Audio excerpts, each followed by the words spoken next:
So I guess growing up, I've always loved roller coasters. And today we're here to talk about a roller coaster ride that's figurative and not a literal one. So I think I would say for the last year, for using the analogy, we slowly got crept up. You know, when a roller coaster is going all the way to the top, it slowly goes up. And then on Friday, we got to the top and they finally released the brakes. So for Friday, we got to do on the crazy ride downwards. So now we're kind of reaching the point where we're kind of at the bottom of the hill and we're not quite sure where it's going to go, but we are going to talk about how we got here and where we may go from here with this. So I'd like to introduce my guest, Rob Chadwick. If you could introduce yourself. Hi, I'm a retired journalist, been retired for about 10 years. So all I do now is write a little bit and hang out on X so I can argue with everyone. Okay, and then Anne. And Benaroya. Um, I represented Mr. Syed's co-defendant, Jay Wiles. My interest in this obviously is to protect his interest, and his interest articulated to me aligns with Mr. Lee's interest. Mr. Wiles wants to make sure that Mr. Lee is adequately protected. Okay, thanks for the introduction. So just to give a brief out our background, I won't go too much of it because I think everybody knows. But it's been almost 2 years when Marilyn Mosby's office and Becky Feldman out of the sentence review unit decided to enter a motion to vacate Adnan Syed's convictions. So on Tuesday afternoon or some Tuesday in September, they called Young Lee or sent him an email saying that they were going to file a motion to vacate Adnan Syed's convictions. And then on Friday, Feldman, Mosby, and Souter all met with the judge Finn in chambers to discuss what was going to happen. And during that in camera hearing, they decided that they were going to let Adnan go, but they ran into a problem. They realized they had to tell the victim Young Lee, who is Hayes' brother, that they were going to do this. So they emailed him on Friday afternoon and said, "Hey, if you're really nice to us, you can be on the camera on Monday morning or Monday afternoon when we have this hearing." Who was it who sent him the notice? It was the state's attorney's office, right? State's attorney's office, Feldman did. Mm-hmm. Sent him an email like Friday afternoon saying, "We're going to meet Monday afternoon. Here's a possible link for you to join." And they have the duty to notify the victim. Absolutely. Correct. But we'll get more into that. So on Monday, Young Lee joins from work, joins on the Zoom, and he says, "I need 30 minutes to get home and figure something out." They give him only 30 minutes. He gets on the Zoom call and he gives his wonderful speech about this case, and then he's done. And then Mr. Kelly, that was representing Young Lee, says, "Hey, I want to argue some more," and Finn says, "No, you can't do anything more." Kelly asked for 7 days for Young Lee to get to the hearing, but Finn said no. So after that, pretty much it was over. They released Adnan Syed that day into an ankle monitor, and then about maybe a month later, Marilyn Mosby said she was dropping the charges. She was doing a no pros on the charges against Adnan. Young Lee's attorney filed an appeal to the Court of Appeals for Maryland, where they ruled about, I don't know, maybe like a year later, that Lee had a right to be at that hearing, attend the hearing, and then they were divided on whether or not he would have a chance to speak, and they had said no. So both parties appealed to the Supreme Court of Maryland for their for their interest. Young Lee wanted a chance to speak and maybe provide evidence. Adnan had said that the Court of Appeals screwed up and that they should not have vacated Finn's order. So went to the Supreme Court. They argued orally in September last year, and we finally got a decision on Friday. So just to sum up their decision, it had a couple points. One, they said that Marilyn Mosby erred when she dropped the charges or no process the charges. So that was not a mute issue. So that there was an error and that Finn's order was wrong and that they remanded the trial They remanded for a new hearing back to the trial court. And the other thing that they did was they said there had to be a new judge to go over it. So is that a quick summary? Do I need, or anybody want to add real quick? Rob? Or sorry, Ann, go ahead. Well, Go ahead. Just for clarity, the core issue was whether Mosby turned null pros after Finn had ruled on, she issued a judgment vacating convictions. And within 30 days, Mr. Lee had 30 days to file an appeal from the denial of his right to the process he's due at the vacatur hearing. And the parties, Adnan and the state, had 30 days to appeal their rights. Mosby entered a null pros, which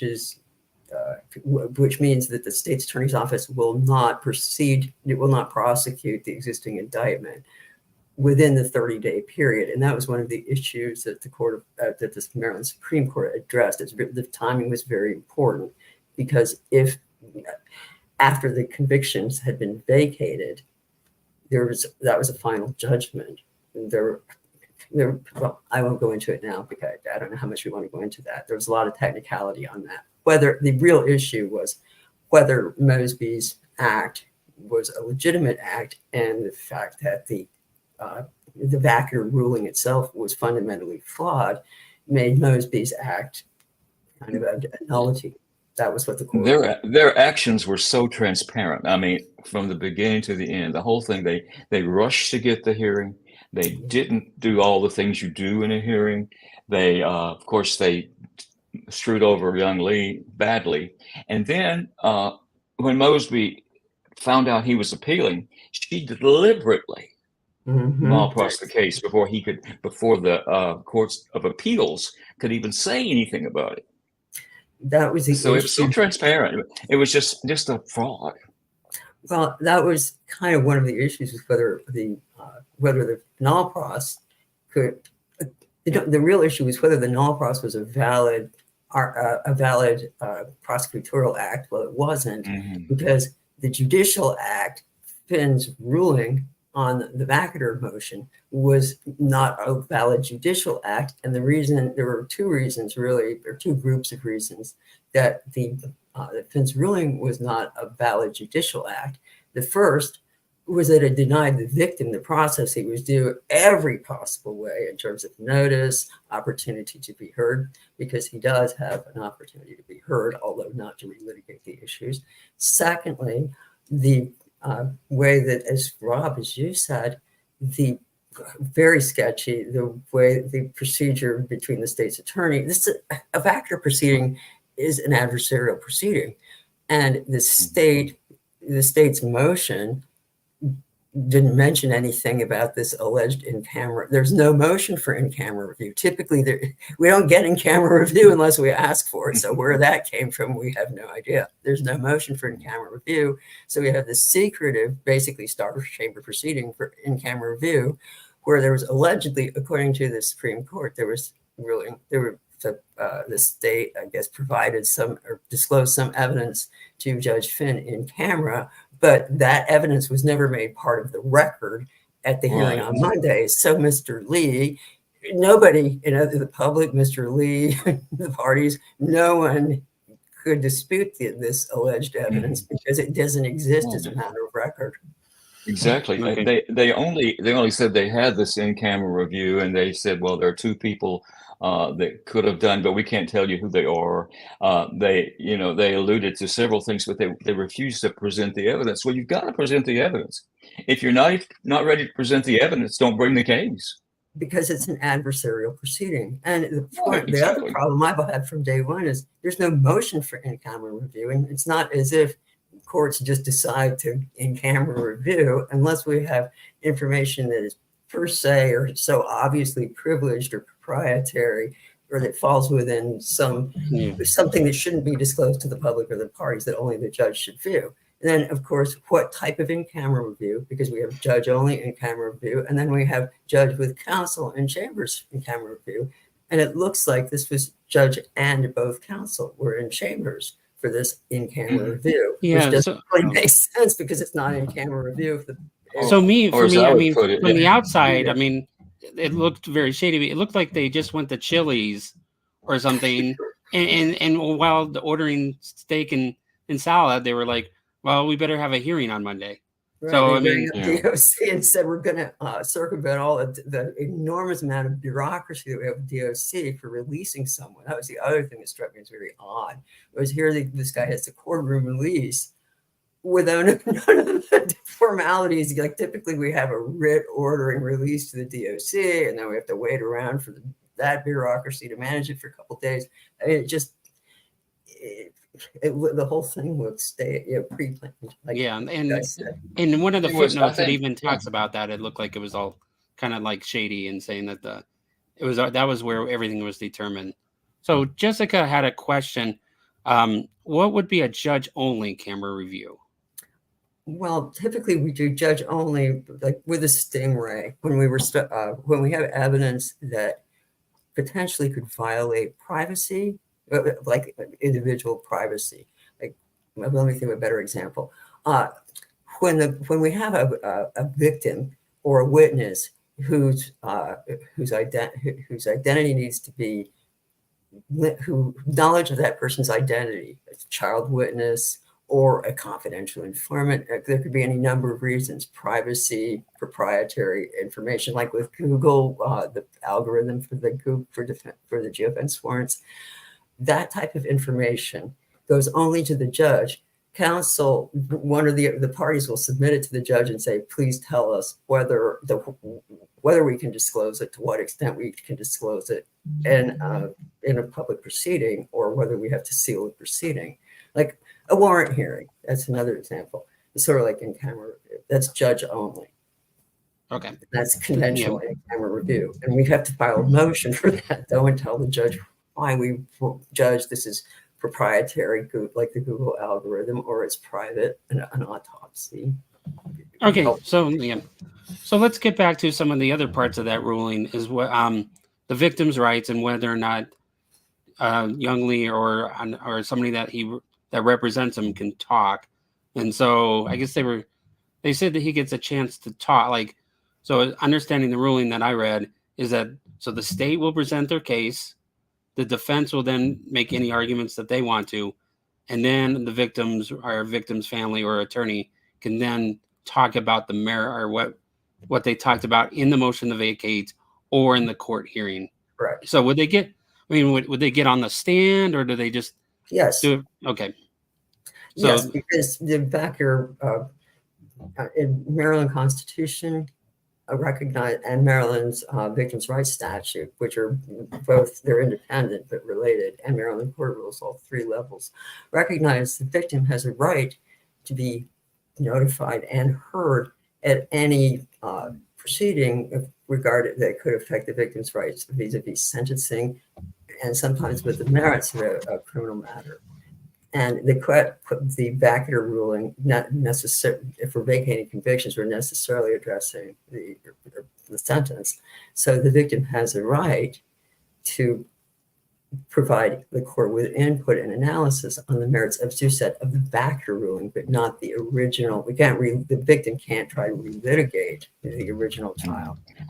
I think one of the big things they said that Judge Finn did, she allowed Young Lee to speak prior to the hearing or before whatever evidence they presented, but then she would not allow Mr. Kelly, the attorney, to speak afterward. And this court ruled that the victim's rights advocate has the right to comment after. Absolutely. Not just before. Yeah. And just for purposes of clarity, because this is an unusual case, but not all that unusual. We see typically the victim in a domestic violence, of any crime of violence, is likely to have medical bills. Victims have rights in the substantive proceedings, but also restitution is very important, particularly victims of financial crimes or vulnerable adults or people who are entitled to compensation, either through the Maryland restitution, the state restitution statute, all states have restitution statutes, so the feds what type of injuries justify what type of restitution from to the victim from the defendant. And we also have criminal injuries compensation fund for the victim to pay medical bills and that sort of thing. And we have with financial crimes, that's where we really see kind of some big restitution issues and fraud and that sort of thing. Okay, there's a question that I've seen a couple of times, and maybe it's going to be a different rabbit hole. But so, what can he like? He can't put witnesses like on the stand, like Lee, but he can't bring in an expert on cell phones. But No. could he have an affidavit? Could he say, "I have an affidavit from a cell phone expert that says that the state read it correctly the first time"? Since that was a part of the motion to vacate, saying that the cell phone evidence is crud. Could he say that I talked to Mr. Grant from the FBI and he said that the cell phone evidence was correct? Well, he could proffer it, and I think it's with can Mr. Lee proffer it? Absolutely. Can the court? What's the breadth of the court's discretion in ruling on it? Is the question. I tend to think that goes to the merits of the original litigation, so it's probably off limits.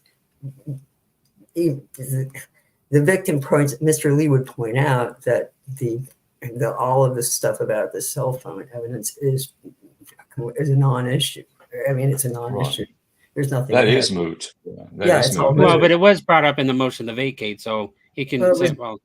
It was also brought up in a Brady motion.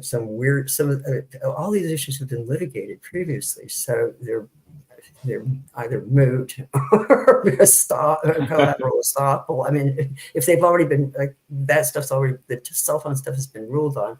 So I think that Mr. Lee's, can he comment? The answer is yes, but his comment would probably be limited to, Your Honor, this issue was litigated to as part of that weird the post-conviction review that didn't really make any sense.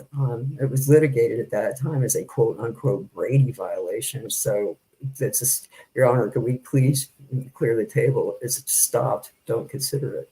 I think. Okay, and that's same with some of the other issues, like could like so like they brought up in the motion to vacate that Christie changed her mind about having Adnan and Jay over that after that evening. We're too close to relitigating. That's not a proper issue for vacatur ruling unless it's material, unless it's newly discovered evidence that would substantially change the verdict.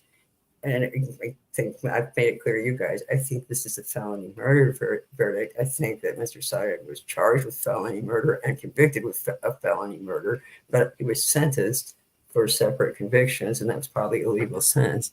But to your point, to answer your question, what can Mr. Lee, your question is, can Mr. Lee raise the material issue? What is material to the actual vacatur ruling? Well, this is a really bad case for making that call because, as far as I can tell, none of the evidence that was presented in the vacatur ruling was material to the convictions. Nor did they have evidence either. There was nothing there. Exactly. They raised Christie, and all they have is a class schedule. Did she go to the class? Did she not? Right. Did they reschedule it? Did it ice all over the place? They don't have any evidence to bring that up. And one would, and again, Mr. Lee isn't the judge, and his rights are limited, and that is an issue that has, without more to it, is a non-issue. So one would imagine Mr. Kelly, Mr. Lee's attorney, would ask the court, could we please stay focused on real issues for vacatur, because this isn't one of them. It's a legal just the legal argument. Well, I think that's kind of the problem in some of the Adnan supporters, though, is trying to figure out what their argument is. I guess, the Brady, they've come to really say that the Brady issue is their main argument of why his sentence could be reduced, but there's been no support of this Brady evidence. Nobody knows. Is it just a mild threat? Like, did somebody at some time threaten, hey, say I'll make her disappear? But there's nothing. When did that happen?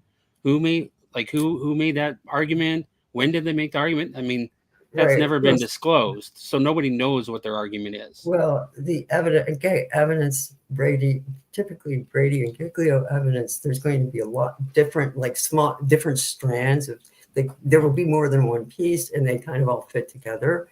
The third band, or the alternative suspect argument, that's the Kyles versus the Kyles Whitlow case, where the person who cooperated with, who worked very hard with a guy named Beanie, worked very hard with the police to get his brother-in-law convicted.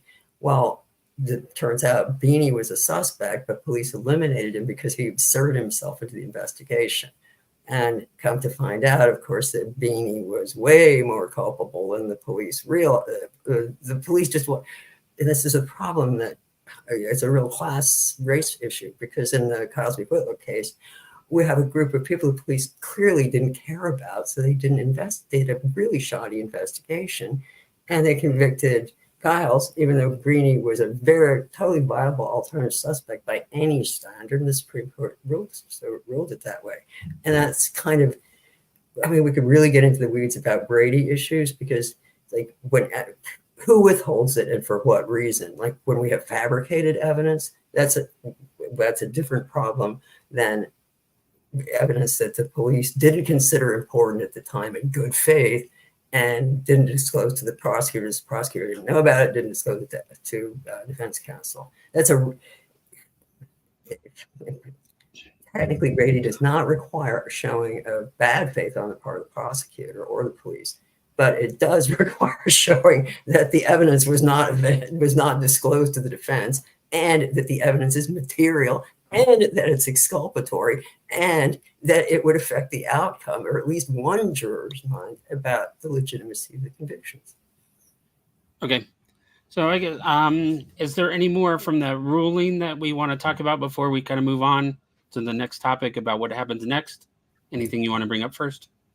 Well, I think it's a really great ruling, because, and I shout out to the Gabby Petito Foundation and the Victims' Rights Organizations, because they did a lot of really good amicus work here. I read their amicus briefs; they're really good.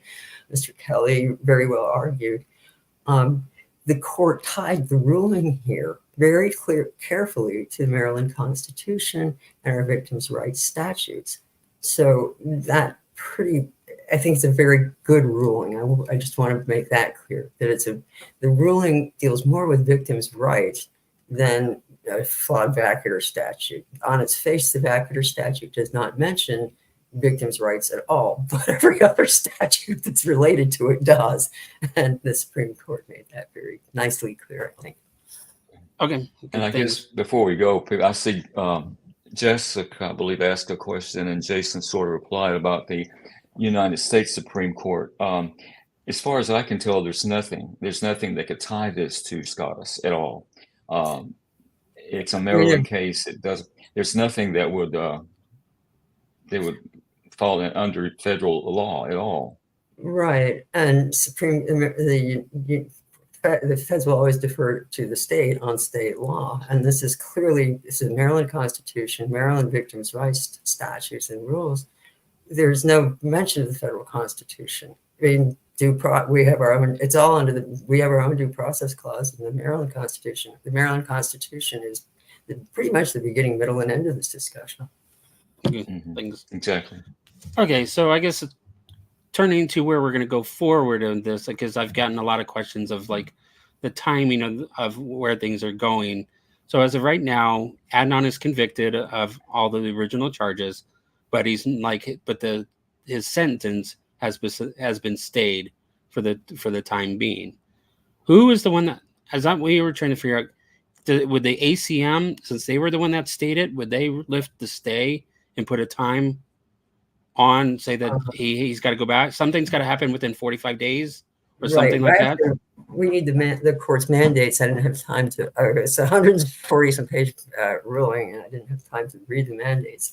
But the Supreme Court notes a couple of occasions in its ruling that Adnan has had his liberty throughout, while all of this has while this entire proceeding has been pending, ever since he was released pursuant to the VACA ruling.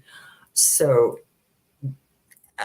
the intermediate appellate court issued a stay, I believe, on the imposition of sentence. And I haven't read the mandates in the Supreme Court, but my guess is that all parties would agree to stay any further incarceration, because I think, and again, this is just my opinion, but I think it's felony murder. The max sentence should have been life with parole. There should not have been a stacked sentence. The extra 30 for kidnapping was probably illegal, I think, based on the charging document, the jury instructions. I think that takes care of the incarceration, and it modifies the sentence appropriately. He's convicted of murder on felony murder. I do think the kidnapping conviction was kind of weird. I mean, because as far as I can tell, he didn't kidnap her. He enticed her to go somewhere other than where she thought she was going. But if he murdered her during the course of the kidnapping, I mean, the question is, did she rely? The kidnapping by deception. Did she rely on the lie he told her early in the day and meet him after school, or the alternate theory? Because this is in the indictment, the charging document. Kidnapping by force, the bump on Hayes' head, which obviously occurred while she was alive. So she could have been kidnapped for the moment when, technically kidnapped, I guess. False imprisonment, the elements would probably add up. But don't you think the kidnapping charge was a little bit over the top? I think that it exists. As I said, I don't think that it's a strong charge. I think the reason that it's there is to support a felony murder. The strangulation event occurred during the kidnapping or during the robbery, whichever way you want to put it. But I don't we all know that Adnan was too young to be sentenced to death. But Absolutely. do you think they threw the kidnapping in there just to enhance because that could be a factor if had that Adnan been 18? No, I don't. I think that it was that the kidnapping and the robbery, but particularly the kidnapping, is a predicate. It's the predicate offense. The strangulation happened after school. There's no dispute it happened after school. And the lie to Hay, the fraud factor, like kidnapping by deception, would be the lie to Hay before school that one of the other kids witnessed. And if Hay, by Adnan's own admission, he and Hay had their last class together. Now, if he had testified under oath, Hay didn't believe me, and so we left class, and that was it. I never saw her again that day. Maybe that would be different, but the evidence from him himself was that they were going to meet. He says they did. He says that she left without him, but he never says they didn't meet in any clear sort of way. You know what I mean? And they did meet after they were in the last class together. My point is, I think that, I agree with you. I have real questions about the kidnapping charge and its validity, but I do think the reason it's charged, because kidnapping under the felony murder statute at the time, kidnapping and robbery are both predicate felonies for felony murder. And I'm not convinced that the prosecution was convinced that they could persuade a jury that this was a planned murder. They could definitely persuade the jury that the kidnapping event was planned, right? Because of the lie. Right. But exactly. But because the strangulation happened during the kidnapping, then we have a felony murder. But I don't think that's why I say felony murder, and the sentence should have been not stacked. It should have just been plain life without parole. That's 25 years. We're done. Alfred played it out, whatever. Well, that's where we're going to go next. So being a non-lawyer, non-court person, so does this ruling from the Supreme Court go back to an administrative judge in the trial court system, where they'll say, okay, they ruled this, they told us it was remanded, and a different judge. So will on Tuesday, when the court gets back in session, will an administrative judge say, I'm going to assign Judge Fred or whatever new judge? When do they assign the judge? Okay. Does that go first? Every jurisdiction, trial court jurisdiction in Maryland, 23 counties in Baltimore City, we have those are the trial court jurisdictions. Each of them has an administrative judge for the entire court. And then within each bailiwick of the court, criminal, civil, probate, and so on. There's a sub-administrative judge there. This will go back to the administrative judge for the Baltimore City Circuit Court, who will make an assignment to presumably a judge not in the Baltimore City Circuit Court, probably to someone in my jurisdiction, Montgomery County, Prince George's County, or some other Maryland jurisdiction, a circuit court judge in some other Maryland jurisdiction. Okay, but so that's the first thing that will happen is a judge gets assigned, correct? Correct, yes. And then he's going to write a note, or like the judge will talk to Bates and Souter, say that I've been assigned, or something gets notified to the court parties. Will notify, right, the court will send notice to the parties' counsel, to Mr. Lee, to Mr. Syed's counsel, to the state's attorney, to whoever's representing the state, and presumably to whoever's representing Mr. Lee, to all three, that that particular judge is being assigned, and there's and set a scheduling order for when events have to happen, if they're to happen at all. And usually, when does Mr. Bates come in and say whether he even wants to tackle it? Well, I tend to think that this is just, again, it's just an opinion. Since Mr. Bates was involved in that HBO thing, I tend to think he might want to recuse himself, just because. Well, he should. Yeah. Should. I think that it would be in politics, kind of gives the appearance of impropriety for him to even be involved at all. And as a matter of politics, I can't imagine he would be involved. So my guess you know is what divine justice would be if Bates turned it back to the Attorney General, and the Attorney General appointed Thiru Vagnarusha as the outside as the visiting prosecutor.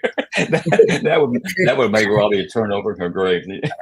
I don't know about that, but I don't follow social media. But I could tell, since Casey Murphy is now a judge on the Baltimore County Circuit Court, and I can't imagine that Kevin Hur would want to be part of it. Plus, he's allegedly a witness, I guess. I'm not really clear about what his role is in all of it. The AG is the AG But Brett, sorry. Anybody want to be part of it? So Brett and Jason kind of had the same question, or what Brett asked me earlier was like, can the AG's office step in? Does the AG's office have any role right now in like finding a prosecutor? That's a really good question, because technically the case is being remanded back to circuit court. So the AG's office has jurisdiction over to prosecute certain types of crimes in the circuit court. This is not, murder is not one of them. So then again, the AG's office, meaning their agency, because it's a prosecutorial agency, has jurisdiction to prosecute fraud, different types of financial crimes and so on.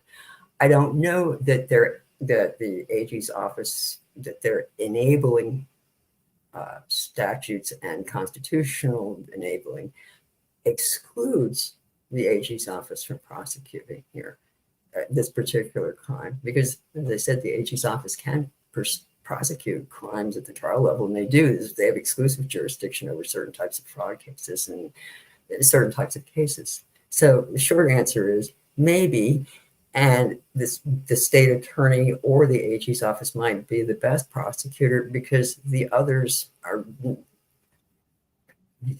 probably, I can't imagine Mr. Bates would want it. So that excludes his office. Baltimore County, there's too much publicity there. So Hartford, they're out of the picture. The Eastern Shore, I mean, again, it's my jurisdiction, Montgomery County or Prince George's, like the big DC jurisdictions. We're in a different media market. We're in a different federal, like we're in the Southern Federal District of Maryland, whereas Baltimore's in the Northern. So I tend to think that either the prosecutor will be an assistant state's attorney from one of the big jurisdictions in my federal district, or it will be AG's office, or maybe state attorney. Okay, I think Bates may have the power to appoint someone too. I'm not entirely sure. I'd have to look at the Constitution. Well, I would think he would want to stay away from it, because it I think he will. tainted, you know.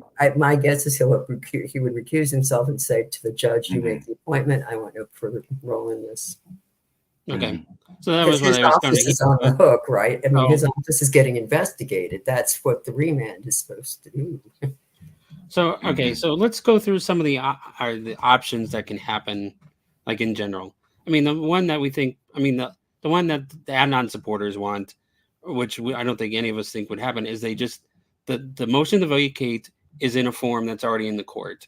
So theoretically, the prosecutor could just say, we're going to go with what Feldman wrote 2 years ago, and we're going to argue the merits of that, and then Lee will tell Lee to show up in 45 days, and we'll argue from that. That's one option they have, right? I mean, it's not. I don't think. Well, they have some problems with that because the doctrine called law of the case. When a trial court ruling is appealed to an appellate court and an appellate court rules on it, the appellate court's ruling applies to any further proceedings vis-a-vis the issues that have been appealed. One of the legitimacy of this Brady stuff was appealed to direct appeal. Mr. Lee appealed it to the intermediate appellate court. So that court's ruling, as I read it, it says to the extent that anything was decided, the Judge Finn decided anything was clearly erroneous. And here's the guidance for what to do. In other words, you better find some newly discovered evidence that is material to these convictions. Otherwise, you're acting in bad faith. That's basically the intermediate court's mandate, or unofficial sort of colloquial mandate to the state's attorney, to whoever's prosecuting it. So, would the state's attorney prosecute the existing motion? I think they'd have a really hard time with it because it might. There's been the appellate court rulings will apply, and basically unless they somehow could cobble together a Brady violation out of evidence out of nothing, these rhetorical claims that really don't make sense, the state's attorney's office would be acting in bad faith. I think there's a real issue there. So my guess is the state's attorney will either withdraw the motion or amend it. Okay. So the state's attorney was a party to the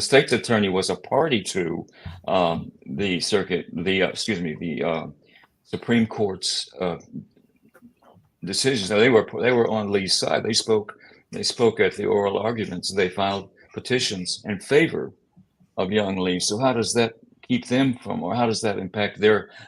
They had a duty.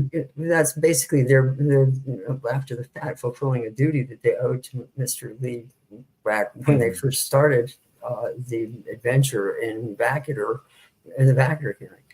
So the state's attorney's office is honoring its duty to the victim because the duty to notify and keep the victim abreast falls on the state's attorney, not on defense counsel, and not on the court. Right. I mean, the Supreme Court does mention the separation of powers issue, and that is an issue here because the state's attorney is executive branch of government, like the AG. Their business they're like the police. Their business is to enforce laws, whereas the court's business is to interpret the two are completely separate branches of government. Legislature makes law, court interprets, prosecutor or AG prosecutor, state's attorney, they enforce.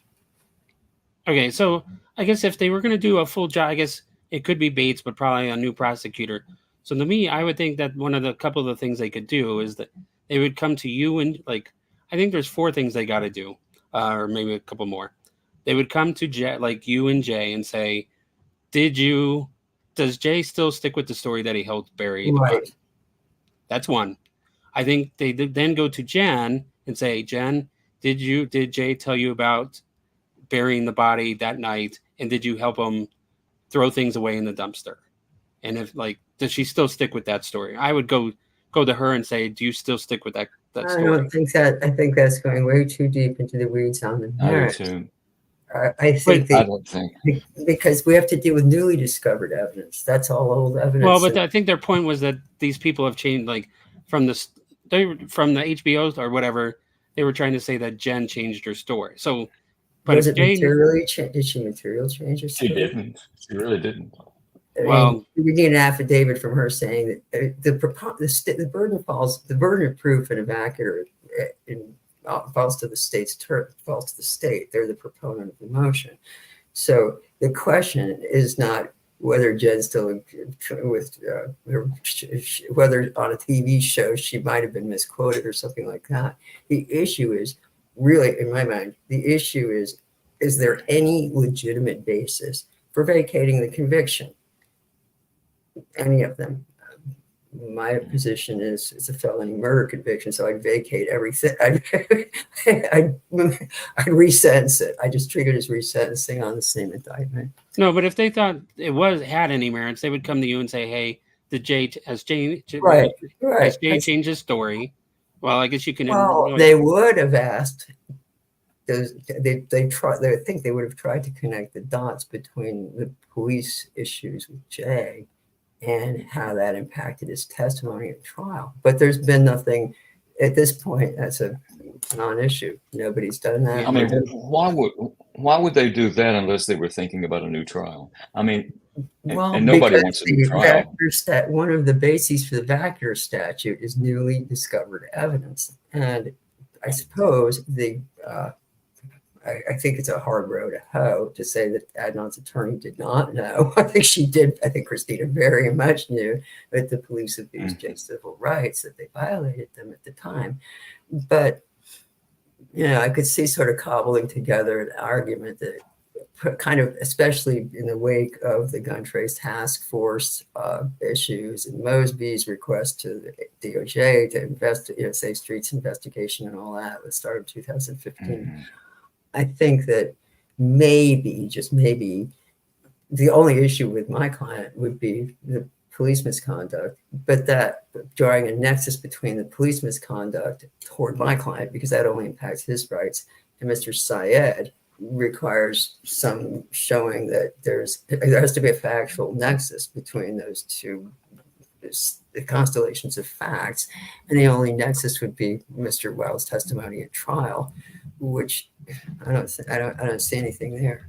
So, and it's not newly discovered. I keep coming back to that. So I think that's off the table. Okay. I think the smart move would be motion to modify the sentence so that it gets rid of all the stacked sentence. Okay, but I mean, that's or what we go they'll back. do. Yeah. I was going to say, but the other option they do is have modify a sentence. Or if they're going to pursue the vacatur, it would be simply to vacate we're not vacating first degree murder. We're vacating the lesser, we're vacating, we're recalibrating it rather than as a planned murder, as felony murder, as the theory of first degree murder, which pretty much doesn't change anything except the sentence, because it gets rid of all of the stacked sentences, and the merged sentences. That way we just have a flat out life without Mr. Syed has served the time, we're done. We can but I'm sorry, trying to get into, but if they thought there was something in the merits of the Brady, though, they would go back to the X and ask, what is the full story? Like, who did Bilal threaten, and what were the details? If they believe that, they need to provide. Again, they need to meet the standard of newly discovered and material, and there's not disclosed. First of all, it had not disclosed, and second, to the defense, second, newly discovered, either because of non-disclosure or some other reason it just developed. But it has to be material. I keep coming back to that, and exculpatory, and. So if Mr. Ahmed, if his wife during the divorce calls Mr. Urich, the prosecutor, and tells Mr. Urich whatever she told him, I have no idea, and Mr. Urich says, go call Mr. Syed's attorney, I don't really see any. I don't see a Brady issue on those facts. Okay, well, so I think Adnan's team is going to try and say there's a Brady. So if he does his due diligence, he would have to pursue the Brady material more. and then find out it was a dead end. What would be necessary would be to probably get a affidavit at the very least from Mr. Urich stating that, yeah, he took this phone call and his understanding of the phone call was whatever it is, and then ask the judge for a hearing on the Brady issue, which would be whether Mr. Urich is telling the truth, blah, blah, blah. And that's, again, a good reason why Mr. Bates would probably go and recuse himself, because to the extent there might be a Brady issue, it turns on the state's attorney's file, which is Mr. Bates' office. Okay.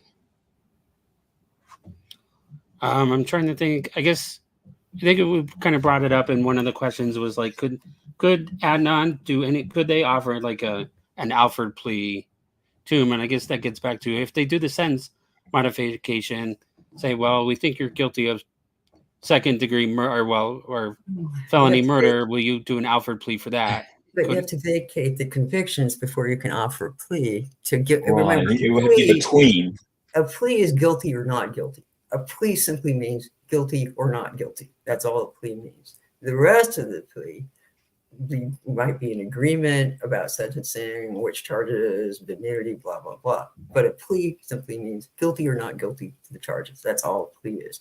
So, but in order to have a plea, you have to have open charges. In order to have open charges, the convictions have to be vacated, because convictions are final judgments. Charges are what result in final judgments. See, back in 2018, after Judge Welch had, or 2016, Judge Welch had vacated Adnan's sentence, and it was in a series of appeals and to get it reinstated. During that time, Adnan was not actually totally convicted of anything. So the state can offer him deals like they did. They offered him a plea to second-degree murder. But once that conviction is back in place, you can't just say, okay, well, you don't like that sentence, let me give you this one. It's a final, a conviction is a final judgment. It's like in a civil case, I owe Rob $1 million. Either I appeal it but we're done. I mean, it's already decided. A conviction is as final a judgment as we get, by jury verdict, judge verdict, whatever, verdict, plea, jury or judge verdict, or by plea. Conviction is a conviction. It is a final judgment. Okay. It's an appealable order. Let's really quickly, and then we can kind of maybe wrap up, as Adnan's options. He has several options that he could do on his own. I don't think they'll go anywhere, but he could. I mean, if somebody asked, I think also Brett did, about the JRA. He could file a JRA application saying he was under 18. These rules are for. That's for sentence modification. Yeah. And so then Bates and his office could say, yeah, we agree with the JRA, or we agree with his petition. He served 23 years. He was under 18. We're trying to get people out of prison after they've served a long time. We'll agree to that. So that is one option. Right. I guess another option, if he truly believes that this was a Brady violation and could prove it, can they try and reopen the PCR as a special circumstance? They can try to do anything, but whether it's a legitimate claim is another. Whether the PCR proceeding is closed, that's it's like a habeas proceeding. The remedies are exhausted there, and the federal habeas is waived, I think. The vacatur proceeding, typically we see vacatur proceeding for, like I said, cases where we see we have a conviction that might be legitimate, but there was so much police misconduct, the conviction has to be set aside in the public interest, or for an offense that's no longer a crime, like marijuana possession. That's where we typically see vacatur. And in a typical vacatur proceeding, when we have, let's say we have, or let me use a different example. Let's say we have a newly discovered evidence in an attempted murder or murder, doesn't either way. And the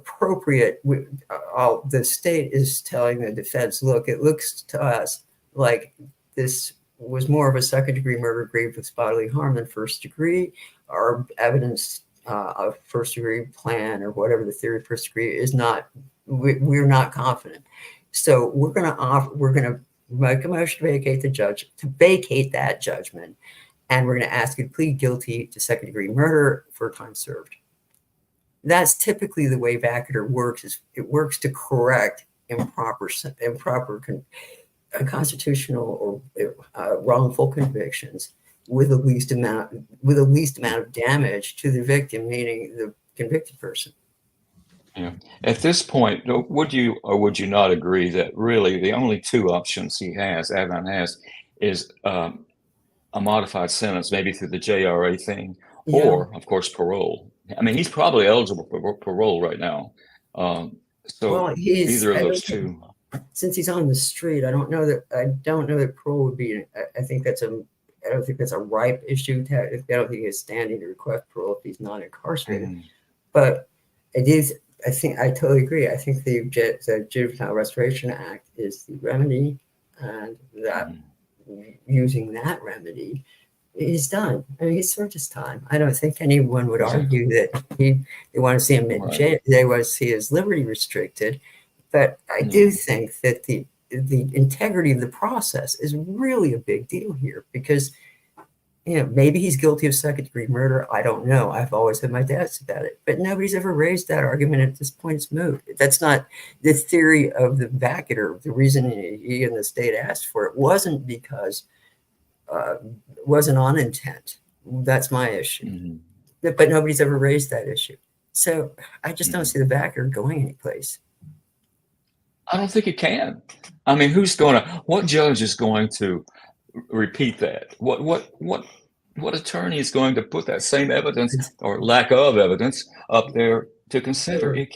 There are laws. They're not going to do it. The Court of Appeals promulgated new rules. There's commentary on September 10th for final commentary. There's been an awful lot of remedial action because because this proceeding was not contemplated by the vacater. The vacater statute simply didn't contemplate this use. I mean, it's just that was meant for marijuana and the gun and task force business. That's all they meant for that to address. And one of the issues when the vacater statute was first passed was the victim's input.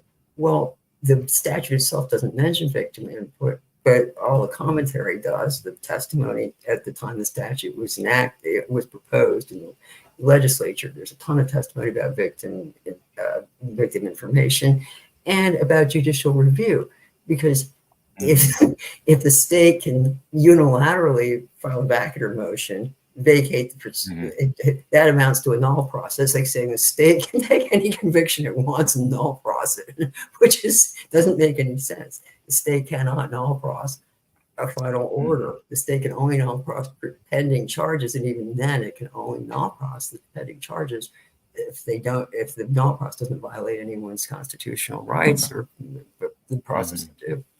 Okay. Well, I think let's try and wrap it up. Let's see if the gallery or whatever has any more questions. We'll give them a minute. I think they've asked several ones, and I asked what kind of the ones that Brett had talking to us. So I guess one, because some states would some states the Attorney General's office would be involved by definition. I think to Brett's question, I think that the AG's office probably has jurisdiction, and maybe that's where it'll go. I don't know. Okay. Mm-hmm. Okay. But it's a good question. I think that's about it. Wanted to thank you both for joining me this evening, and can you hang on 1 second? I'm going to shut the stream off. Oh, before you go, just real quick, the final judgment conviction means no jeopardy is attached. Adnan is protected by jeopardy. Yeah. Okay. Well, Jason did have one. Does the governor of Maryland or another party have the power to remove a prosecutor from a case? The governor does not. No, the court does. Which they did. They removed Finn. So. Right. The court has the power to remove a judge or an attorney. Well, the client or a has judge the power or a prosecutor. The court has the power to remove an attorney or to recuse an attorney. But now the new court rules are much broader for recusal for bias. There's a brand new rule 1 through 3 that's proposed to recuse a judge for bias. And so our recusal for before bias meant based on age, ethnicity, race, gender, disability, that sort of thing. But now bias is defined very differently if the judge appears to favor one side over the other. So bias is it's a very plastic term. Let's leave it at that. But we do have a new rule on it, and yes, only the court has the power to remove it itself, to remove a judge. The parties have the power to ask for it, but only the court has the power to grant that relief. Though I guess the one last question on that, though, I mean, Marilyn Mosby's disbarment is in front of the Supreme Court right now. I think they're waiting for a hearing, and then they are the ones that they're the ones that ultimately disbar an attorney, correct? That is correct. Yeah, the Supreme Court of Maryland, Bar Council, the Attorney Grievance Commission has the power to do it. But excuse me, if the attorney consents to disbarment. But only the Supreme Court of Maryland has the power to issue our licenses and to remove them. And there are a bunch of new rules now that protect people like Marilyn Mosby, public officials who have pending attorney grievances against them while they're political during elections and other times. So anyway. Okay. Well, thank you. And thanks everyone for listening in. And I'm going to stop the recording. Okay. Thanks, Mike. Thanks, Rob. It's good to see you.